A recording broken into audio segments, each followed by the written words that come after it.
오픈마인드 채널에서는 성장관리 권역인 화성시에 대해서 많은 권리 분석과 정보들이 제공하고 있는데, 다른 영상들에서도 언급했다시피 과밀억제 권역에서 더 이상 공장을 지을 수 없고 개발을 할 수 없는 기업들이 교통이 편리한 화성으로 내려오는 경우들이 굉장히 많습니다. 그래서 더욱 성장이 기대되는 도시이기도 한데요. 이렇게 권역에 대한 이해가 있다면 투자할 지역을 선정하는 기준에도 도움이 될 수 있기 때문에 참 중요한 부분인 것 같습니다. 안녕하세요. 오늘 오픈마인드 채널에서는 수도권 정비계획법이라는 것에 대해서 알아보려고 합니다. 서울과 인천, 그리고 경기도에 이르기까지 이 수도권 정비계획법에 따라 여러 가지 규제를 받게 되는데요.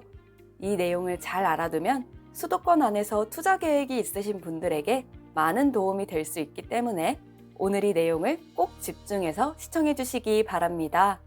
먼저 수도권 정비계획법이 왜 세워졌는지 그 목표에 대해서 알아볼게요. 수도권 정비계획법은 1982년 12월 제정 공포된 것으로 서울을 포함한 인천광역시와 경기도 등 수도권에 과도하게 집중된 인구와 산업의 이전 또는 정비 등 적절한 배치를 유도하여 수도권의 질서 있는 정비와 균형 있는 발전을 기함을 목적으로 합니다. 이에 따르면 수도권 내에서의 인구 집중 유발 시설 및 공업지역 지정 등이 제한되며, 대규모 개발 사업을 시행하거나 그 허가 등을 받으려면 수도권 정비위원회의 심의를 거쳐 국토해양부 장관과의 협의 또는 승인을 받아야 합니다. 그러니까 개개인의 마음대로 개발을 할 수 없는 규제들이 많다는 거죠. 수도권 정비계획법은 수도권을 과밀억제 권역, 성장관리 권역, 자연보전 권역으로 구분하는데 하나씩 차근차근 알아보도록 하겠습니다. 과밀억제 권역은 인구 및 산업이 과도하게 집중되었거나 집중될 우려가 있어 그 이전 또는 정비가 필요한 지역입니다. 지도를 보시면 서울은 당연하고 그 주변으로 인천광역시, 부천시, 고양시, 하남시 등등 많은 지역이 속한 것을 알 수 있죠.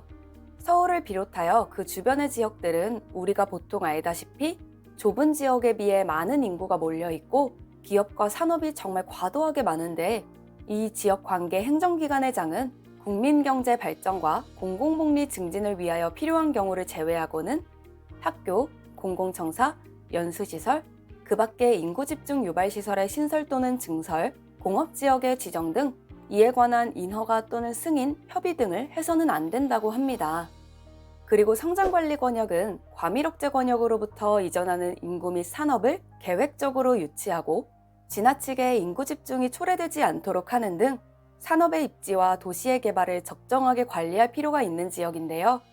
과밀억제 권역인 서울과 주변 지역에서 이제 서울에서는 더 이상 개발하거나 공장 하나 짓기가 거의 불가능해졌기 때문에 조금 더 먼 지역으로 이동할 수밖에 없겠죠. 그래서 성장관리 권역은 그 이전하는 인구와 산업을 막지 말고 계획적으로 관리를 하고 스스로 자립할 수 있게 하자, 이 말입니다. 당연히 규제가 덜하겠죠. 오픈마인드 채널에서는 성장관리 권역인 화성시에 대해서 많은 권리 분석과 정보들이 제공하고 있는데, 다른 영상들에서도 언급했다시피 과밀억제 권역에서 더 이상 공장을 지을 수 없고 개발을 할 수 없는 기업들이 교통이 편리한 화성으로 내려오는 경우들이 굉장히 많습니다. 그래서 더욱 성장이 기대되는 도시이기도 한데요. 이렇게 권역에 대한 이해가 있다면 투자할 지역을 선정하는 기준에도 도움이 될 수 있기 때문에 참 중요한 부분인 것 같습니다. 다음으로 자연보전 권역은 한강수계의 수질 및 녹지 등 자연환경의 보전이 필요한 지역이 지정됩니다. 이 중에서 한강수계의 수질을 해치지 않는 부분이 가장 중요하기 때문에 세 가지의 권역 중에서 제일 규제가 심한 권역이기도 하죠. 그리고 지도에서 안성시와 용인시를 보면 어느 부분은 성장관리 권역이고 어느 부분은 자연보전 권역인 것을 알 수가 있는데, 꼭 하나의 시에 하나의 권역만 지정이 되는 것은 아니기 때문에 이런 부분도 기억해 주시면 좋을 것 같아요. 이 내용들을 간단히 정리하여 각 권역별로 정비 전략을 보자면, 과밀억제 권역은 과밀화를 방지하고 도시 문제를 해소하는 것을 우선으로 진행하고, 성장관리 권역은 과밀억제 권역으로부터의 이전 기능을 수용하고 자족 기반을 확충하는 것이 중요한 포인트입니다.